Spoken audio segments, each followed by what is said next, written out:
तुफैल दौसी ने कहा जा रहे हैं जाने दो, मैं झोपड़ी में जाके देखूं कि इसमें क्या है। हजरत तुफैल जब उस झोपड़ी में घुसते हैं तो क्या देखते हैं कि एक कोने में चिराग जल रहा है। उस चिराग के पास खजूर के पत्तों की बनी हुई एक चटाई बिछी हुई है। उस चटाई के ऊपर कोई लेटा हुआ है। करीब गए तो पता चलता है कि एक औरत है, और करीब जाते हैं तो पता चलता है कि वो बूढ़ी औरत है, और करीब गए तो क्या देखते हैं कि वो तो आंखों से अंधी है, दांत उसके मुंह में नहीं है, और हाथों से कोड़ी और पैरों से लंगड़ी है। हजरत तुफैल उसके पास बैठ जाते हैं और कहते हैं मां। उसने कहा जी क्या मैं तुमसे कुछ पूछना चाहूं तुम बताओगी? उसने कहा बोलो बेटा।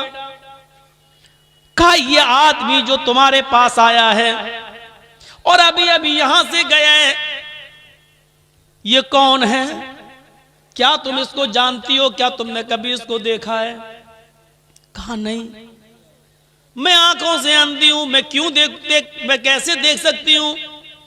कहा मां मुझे जल्दी बताओ कि ये आदमी यहां आता है तो कम से कम तुम्हें बताया तो होगा कि मैं कौन हूं।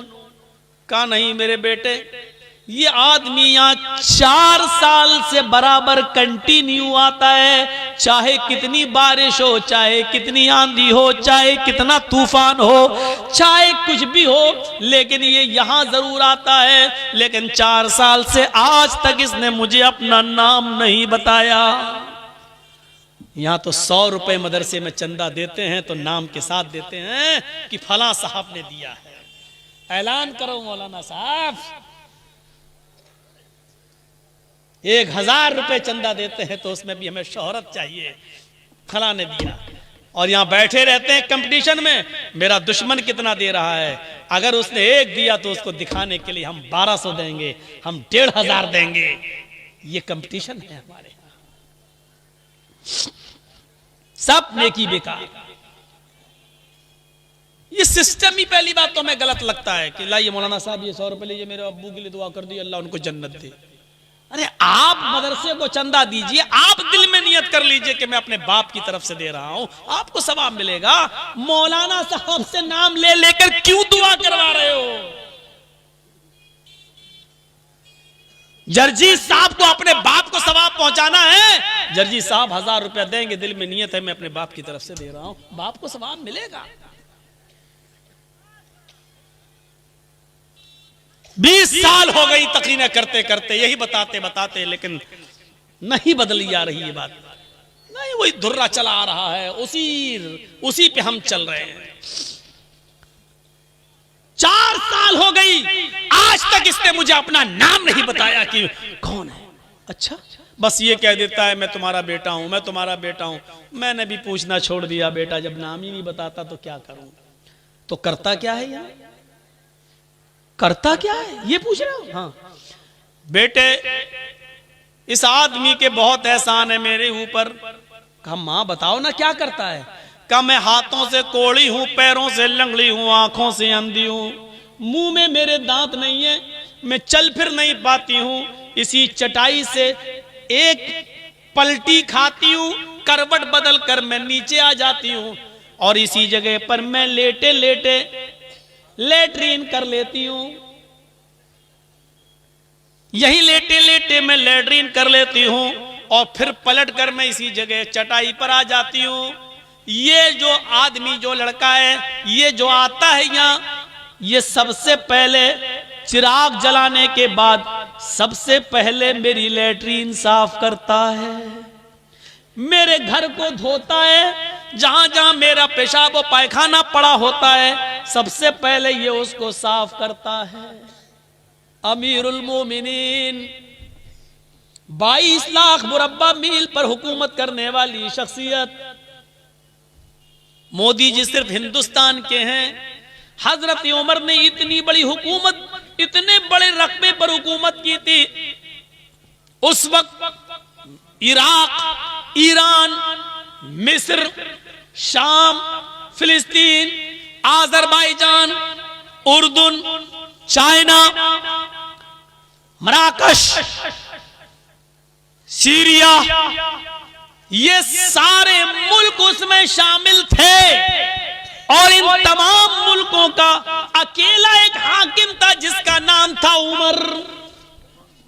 इतनी बड़ी खिलाफत का मालिक और सूरत हाल एक नाबीना, पैरों से लंगड़ी, हाथों से कोड़ी, दांतों से बिल्कुल खाली और आंखों से अंधी एक बूढ़ी औरत के घर से उसकी लेटरीन और पेशाब और पायखाना साफ करता है।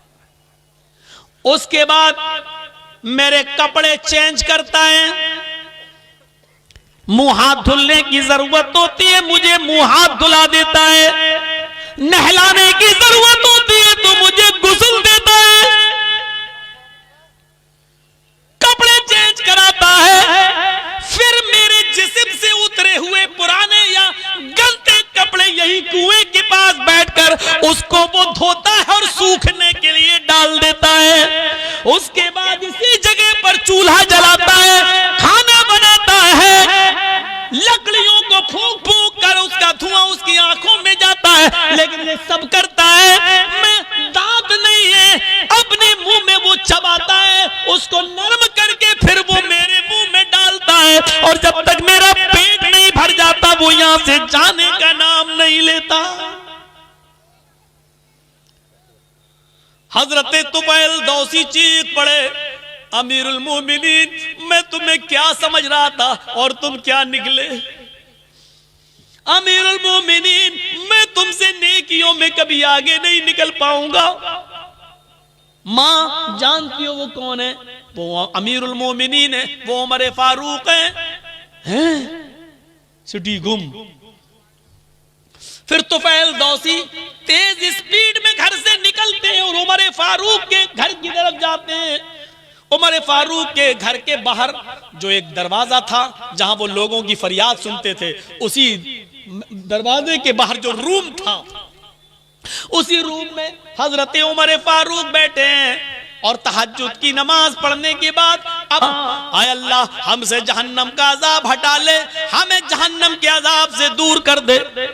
तेरा अजाब हम भुगत नहीं पाएंगे, तेरा अजाब हम सह नहीं पाएंगे, तेरा अजाब हम बर्दाश्त नहीं कर पाएंगे। फिर दुआ मांगते, रब्बना इस्रिफ अन्ना अजाब जहन्नम इन्ना अजाबहा कान गरामा। पीछे से तुफैल दौसी टोकते हैं और कहते हैं, रात में बूढ़ी औरत का पेशाब और पायखाना साफ करने वाला, रात में बूढ़ी औरत के कपड़े धुलने वाला, रात में बूढ़ी औरत के लिए खाना बनाकर खिलाने वाला, रात के अंदर बूढ़ी औरत की खिदमत करने वाला। अमीरुल मोमिनीन, आए उमर, अगर तुम जहन्नम में चले गए तो फिर जन्नत में कौन जाएगा? रात की तारीकी में 4 साल से खिदमत करने वाला शख्स अगर जहन्नम में चला गया तो फिर जन्नत में कौन जाएगा? हजरत उमर फारूक दुआ मांगते मांगते पीछे देखते हैं, सामने तुफैल दौसी हैं, आसमान पर हाथ उठाए हुए नजरें आसमान पर जमाते और कहते हैं, अल्लाह 4 साल से जो नेकी मैं सिर्फ तेरे लिए कर रहा था, जो काम मैं तेरे लिए कर रहा था, तुझे राजी करने के लिए कर रहा था, आज उस राज को फाश कर दिया गया, आज मेरी बात दूसरे को मालूम हो गई, आज ये नेकी पता चल गई। ओए अल्लाह, मैंने इसको नहीं बताया, इसने पीछा कर करके खुद पता कर लिया। अल्लाह मेरे इस नेक अमल को रिया नमूद में न लिख लेना, तकब्बुर में न लिख लेना, घमंड के अंदर मेरे इस नेकी को मत लिख लेना। मैंने नहीं दिखाया, मैंने नहीं बताया। ये कौन सी इंसानियत थी? यहां तो बस नमाज पढ़ के निकलते हैं, दाढ़ी पे हाथ फेरते हुए समझते हैं हमने बहुत बड़ा एहसान कर दिया अल्लाह के ऊपर।